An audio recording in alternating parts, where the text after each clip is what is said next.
Oh god, he's really doing it, isn't he? Mr. Anti-War President is playing the nuclear submarine provocation game with Russia. Donnie just truthed that he's moving a couple of nuclear subs closer to Russia. Why, you might ask? Does it have anything to do with Ukraine? Maybe that random deadline that's now 10 days but used to be 50, I think, and now... No, that's not it. It's because of social media beef with a former Russian president.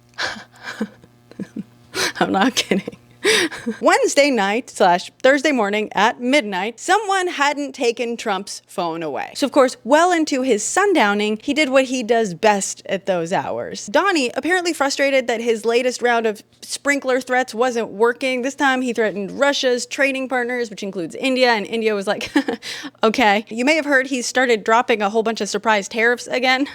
That's what we in the biz call flailing. So among all this, Trump suggested he might drop extra sanctions on Russia and Russia's allies that buy its oil, which would include India. On Monday, Dmitry Medvedev, former president of Russia, he hasn't been president since 2012, who also happens to be deputy chair of Russia's Security Council, deputy chair, not even chair, tweeted about Trump's kind of flailing, saying that Trump is playing the ultimatum game and that each one of these ultimatums is another step towards war. He then warns him not to go down the Sleepy Joe road.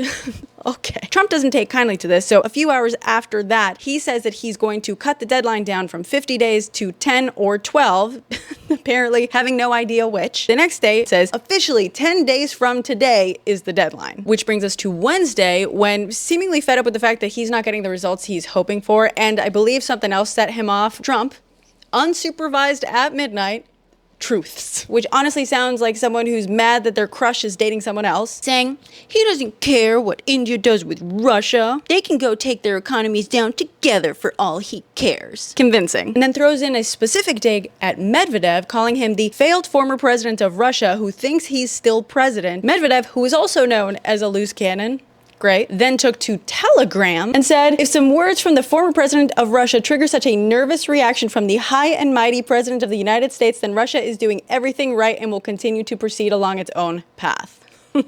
Oh. See, he knows what he's doing. He's trolling him. He then went on to say that Trump should remember, quote, how dangerous the fabled dead hand can be, which is a reference to a secretive Russian program that would basically automatically trigger if its leadership were to be taken out. So in response to that, Trump is now moving nuclear subs towards Russia. Is Medvedev provoking him? A known big mouth. Yeah, but the problem is he's fallen for it. He is too easily triggered. And he doesn't care what happens either way. It's not his kids he's sending off. I hear bone spurs are genetic.